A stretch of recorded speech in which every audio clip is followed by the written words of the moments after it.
paroissiens, nous sommes parvenus au jour du grand silence, au jour du samedi saint, où le Christ repose dans son tombeau.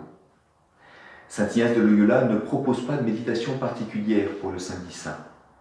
La dernière qu'il propose pour la troisième semaine, celle qui nous fait marcher pas à pas avec le Christ en sa passion, se termine par le moment où on le dépose de la croix. Il dit qu'il y a là Joseph d'Arimathie et Nicodème, il place aussi Marie. Et on le voit être descendu de la croix, être déposé au tombeau, et on y place des gardes. Voilà simplement ce que dit saint Ignace. Vous pouvez reprendre cette méditation, la dernière de la troisième semaine, ou bien vivre ce moment que les disciples ont vécu au jour où Jésus a été déposé au tombeau et où ils ne pouvaient pas se rendre auprès de lui parce que c'était le jour du sabbat et qu'il ne fallait faire aucun exercice.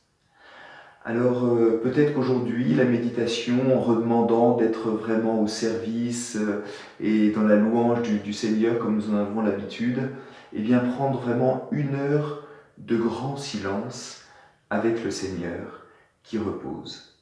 Et commencer à prêter son oreille à la voix nouvelle de la résurrection qu'il voudrait nous donner. Belle méditation à chacun. Évidemment, je vous encourage pour le colloque à être unis à Dieu, le Père, et puis aussi à la Vierge Marie. Puisqu'aujourd'hui, au jour du samedi saint, eh bien, toute la foi de l'Église consiste dans la foi de Marie. Et puis enfin, notez tout dans votre carnet et on se donne rendez-vous demain pour ce passage à la 4e semaine. Belle méditation et merci encore de tous les mots que vous me dites, vous qui suivez cette retraite. Je suis vraiment heureux que ce soit un moment important pour vous.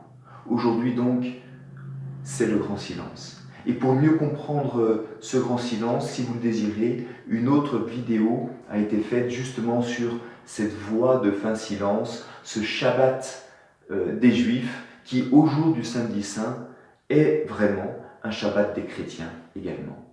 Belle méditation à chacun.